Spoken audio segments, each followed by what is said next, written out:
Streetnews.it, siamo con il capitano dell'SD Volley San Paolo, dell'Eurotech. E allora, caro capitano Raffaele Notaro, palleggiatore della squadra, in cabina di regia, quest'anno approda in questa nuova società. Che cosa può dire alla squadra, ai tifosi, insomma un messaggio da poter seguire lì sullo schermo? Da parte nostra c'è tutta la buona volontà e l'impegno per cercare di fare un campionato importante.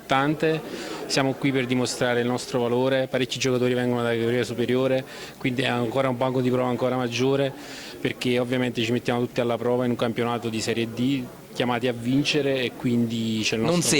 Non semplice perché nasconde tante insidie, vero? Un campionato di Serie D? Il campionato di Serie D è un campionato ostico dove trovi molte squadre attrezzate per vincere e quindi con elementi magari anche di esperienza o trovi e giovani invece la squadra giovane che ti può mettere in difficoltà.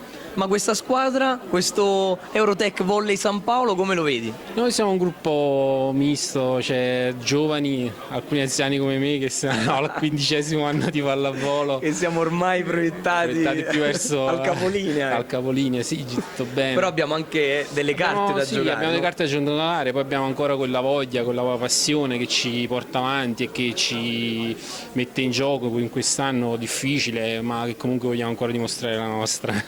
Va bene, capitano Raffaele Notaro, anche per te l'in bocca al lupo alla squadra. In bocca al lupo a tutti e forza San Paolo. Streetnews.it